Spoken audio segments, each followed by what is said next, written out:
आज की चर्चा में आपका स्वागत है। हमारे पास जो स्रोत हैं वे भारतीय न्यायपालिका की एक बहुत ही एक बुनियादी कड़ी पर केंद्रित हैं, जिला न्यायालय यानी डिस्ट्रिक्ट कोर्ट्स।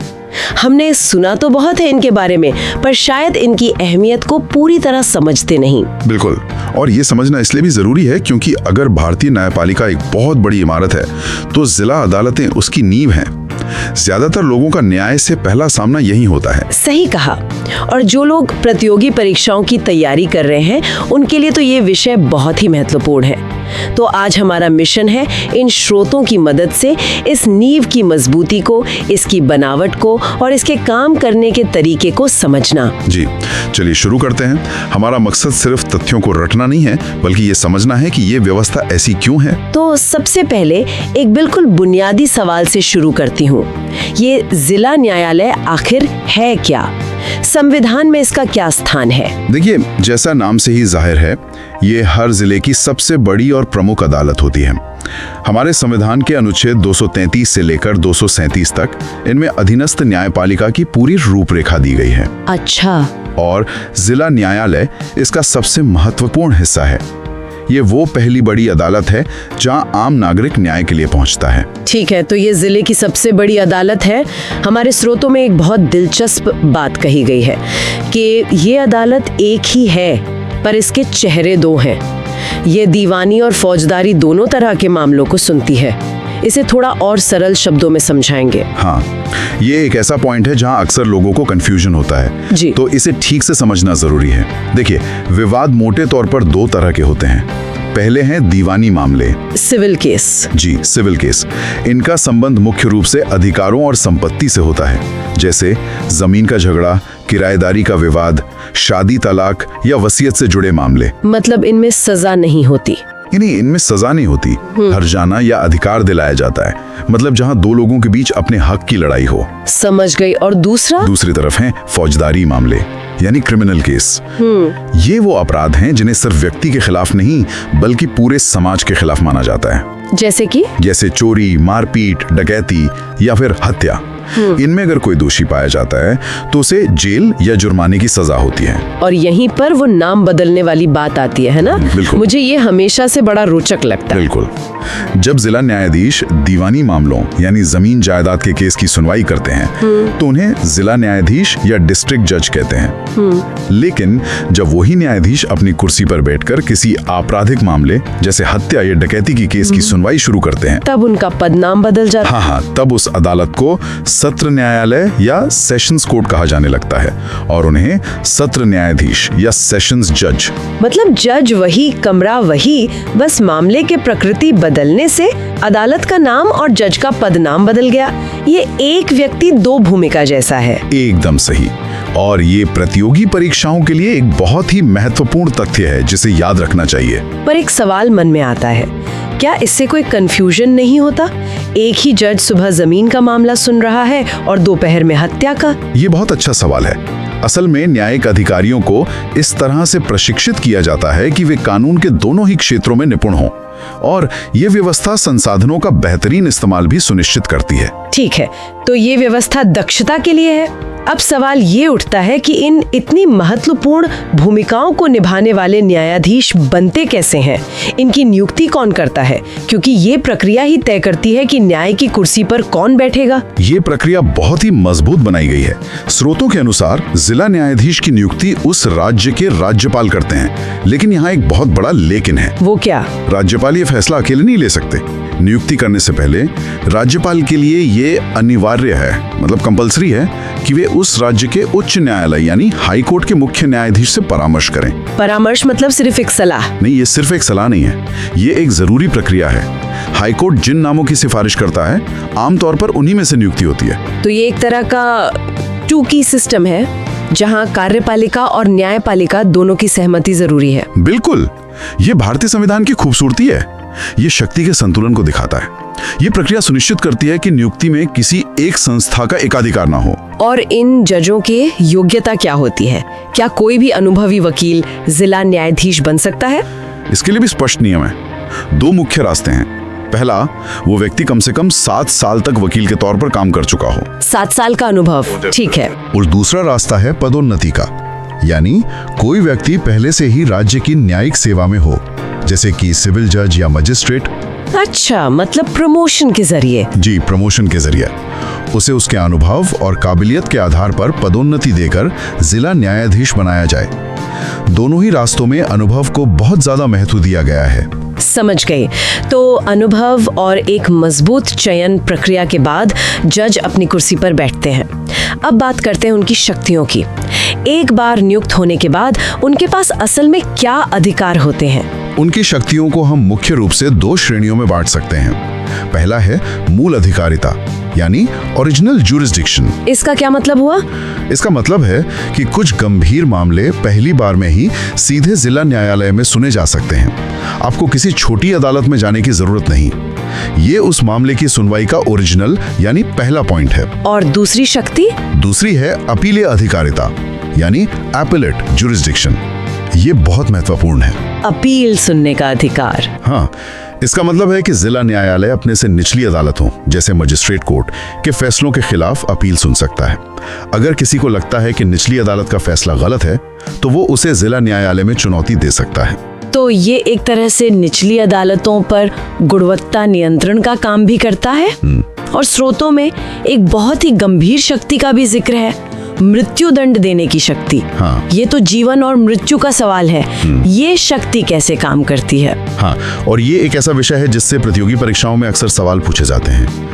जब जिला न्यायालय एक सत्र न्यायालय के रूप में काम कर रहा होता है, तो उसे किसी जघन्य अपराध में दोषी को मृत्युदंड सुनाने का अधिकार है। लेकिन मैंने सुना है कि इसमें एक पेंच है। वे सजा सुना तो सकते हैं, पर उसे लागू नहीं कर सकते। सही है? आपने बिल्कुल सही सुना है। सत्र न्यायालय द्वारा दी गई मृत्युदंड की सजा तब तक महज एक फैसला है जब तक उस पर राज्य के उच्च न्यायालय की मोहर ना लग जाए। कानून के तहत मृत्युदंड के हर मामले को पुष्टि के लिए अनिवार्य रूप से हाईकोर्ट भेजा जाता है। और ऐसा क्यों? क्या सत्र न्यायाधीश पर भरोसा नहीं है? ये भरोसे का नहीं, बल्कि प्रक्रिया को अचूक बनाने का सवाल है। संविधान का अनुच्छेद 21 जीवन के अधिकार की गारंटी देता है। मृत्युदंड उस अधिकार को छीनने वाला अंतिम कदम है। इसलिए हमारे कानून निर्माताओं ने एक सेफ्टी मैकेनिज्म बनाया है। Safety mechanism? जी, हाईकोर्ट के 2 या उससे ज्यादा जज उस पूरे मामले को फिर से जांचते हैं। सबूत, गवाह, प्रक्रिया, सब कुछ। जब वे पूरी तरह से आश्वस्त हो जाते हैं कि फैसला सही है, तभी वे उसकी पुष्टि करते हैं। यह सुनिश्चित करने के लिए है कि किसी एक व्यक्ति को मृत्युदंड देने में रत्ती भर भी गलती की गुंजाइश न रहे। ये एक बहुत ही जरूरी सुरक्षा कवच है। तो हमने जज को समझ लिया, उनकी शक्तियों को समझ लिया। अब थोड़ा जूम आउट करते हैं। इस पूरी न्यायिक व्यवस्था के पिरामिड में जिला न्यायालय कहाँ खड़ा है? इस पिरामिड को समझना बहुत आसान है। सबसे ऊपर शिखर पर है भारत का सर्वोच्च न्यायालय, सुप्रीम कोर्ट। उसके ठीक नीचे हैं राज्यों के उच्च न्यायालय यानी हाई कोर्ट्स, और फिर हर हाई कोर्ट के अधीन उस राज्य के सभी जिला और अधीनस्थ न्यायालय काम करते हैं। तो जिला न्यायालय सीधे तौर पर अपने राज्य के हाई कोर्ट के कंट्रोल में होता है? बिल्कुल, प्रशासनिक और न्यायिक दोनों तरह के नियंत्रण में। क्या ये नियंत्रण सिर्फ नाम का है या इसका कोई वास्तविक मतलब भी है? नहीं, ये बहुत वास्तविक और मजबूत नियंत्रण है। यहीं पर संविधान का अनुच्छेद 235 काम आता है। अनुच्छेद 235? हाँ, यह अनुच्छेद हाईकोर्ट को अपनी सभी अधीनस्थ अदालतों पर पूरा नियंत्रण देता है। इसमें जजों की पोस्टिंग, उनका ट्रांसफर, पदोन्नति और उनके खिलाफ अनुशासनात्मक कार्रवाई करने जैसे सभी अधिकार शामिल हैं। ये दिलचस्प है। मतलब जिला जज जिले में काम करता है, लेकिन उसका करियर और नियंत्रण पूरी तरह से राज्य की राजधानी में बैठे हाई कोर्ट के हाथ में होता है। एकदम सही। और जिला न्यायालय के नीचे भी एक पूरी व्यवस्था काम करती है। सिविल जज, मुख्य न्यायिक मजिस्ट्रेट और विशेष अदालतें जैसे कि परिवार न्यायालय या बाल न्यायालय, ये सभी जिला स्तरीय न्याय प्रणाली का ही हिस्सा हैं। वाह, ये तो एक पूरी तरह से एकीकृत और नियंत्रित व्यवस्था है। अब उस हिस्से पर आते हैं जो हमारे उन श्रोताओं के लिए खास है जो परीक्षाओं की तैयारी कर रहे हैं। इस पूरे सिस्टम की बुनियाद कुछ संवैधानिक अनुच्छेदों पर टिकी है। वो कौन से अनुच्छेद हैं जिन्हें भूलना नहीं चाहिए? इस पूरी व्यवस्था की रीढ़ 3 अनुच्छेद हैं। पहला अनुच्छेद 233, 233 ये जिला न्यायाधीशों की नियुक्ति के बारे में, यानी राज्यपाल द्वारा हाई कोर्ट के परामर्श से नियुक्ति। ये सबसे ज्यादा पूछा जाने वाला सवाल है। ठीक है, अनुच्छेद 233। अगला है अनुच्छेद 234। ये जिला न्यायाधीशों के अलावा बाकी न्यायिक अधिकारियों जैसे सिविल जजों की भर्ती के बारे में है। और फिर सबसे महत्वपूर्ण अनुच्छेद 235, जो निचली अदालतों पर हाई कोर्ट के नियंत्रण को स्थापित करता है। 233, 234 और 235। जी, ये तीनों अनुच्छेद मिलकर अधीनस्थ न्यायपालिका की स्वतंत्रता और कामकाज की गारंटी देते हैं। तो अगर हम एक क्विक रिवीजन करें परीक्षाओं के लिए, जिला न्यायाधीश की नियुक्ति कौन करता है? राज्यपाल, लेकिन हमेशा हाईकोर्ट के परामर्श से।